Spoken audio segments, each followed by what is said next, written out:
Hey friends, welcome back to Fridays with Faye. Have you ever felt overlooked? Like everyone else gets noticed or gets the opportunity or gets chosen, and somehow you're still standing in the field. I think we've all been there. Maybe it's a job you didn't get, a friendship that quietly faded, a prayer that still hasn't been answered, a season that feels like everyone else is moving forward and you're just standing still. If I'm honest, I've been there too. There have been seasons when I wondered if God still even saw me, when my world became filled with doctor's appointments instead of dreams, when I watched my son struggle and realized there were battles I couldn't fight for him, when people I thought would always be part of our story quietly walked away, when life looked like nothing I had imagined it would.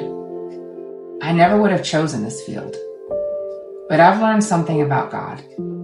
He often does his deepest work in the places we would never choose. David knew something about fields too. When God sent Samuel to Jesse's house to anoint the next king of Israel, Jesse proudly lined up 7 of his sons. One by one, they stood before Samuel, strong, capable, impressive.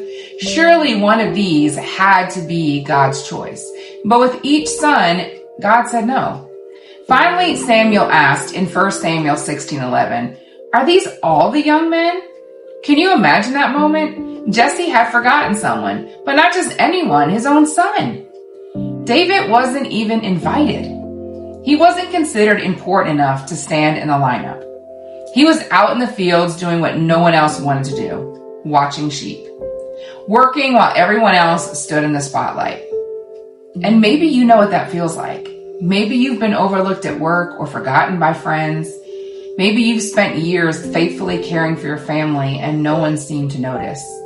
Maybe you've wondered if anyone sees the quiet faithfulness of simply showing up every day. Can I tell you something? God does. Before Samuel ever asked about David, God already knew exactly where he was. David wasn't forgotten by heaven. He was being prepared by heaven. Those lonely fields became the place where David learned to trust God, where he learned courage and worship, where he learned to fight lions and bears long before he would ever face Goliath. What looked like an ordinary field, God was using as holy ground. And I've thought about that a lot lately. If you had told me years ago that my life would include a rare disease, that I would spend hours in doctor's offices, or I would be crying over my son's struggles, and that some of my hardest seasons of my life would become the places where I would write and encourage others and talk about Jesus, I never would have believed you. I would have asked God to choose a different path. But looking back, I can see that he wasted none of the field. The field has taught me to depend on him.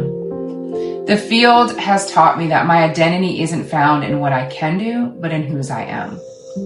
The field has taught me that sometimes God is doing his greatest work when it feels like nothing is happening at all. Then comes one of my favorite verses. But the Lord said to Samuel, "Do not look at his appearance or at his physical stature, because I have refused him.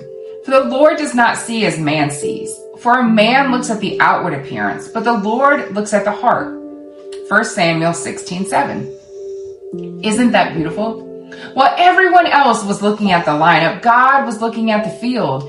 While Jesse overlooked David, God was preparing him. While David simply thought he was tending sheep, God was shaping a king. Friend, maybe you're in a field today, and maybe it feels lonely and unnoticed. And maybe it feels like you're standing still and your field is barren. Don't despise the field, because God often prepares us in private before he ever uses us in public. The field is where your faith grows deep roots. It's where your character is formed. It's where trust is refined.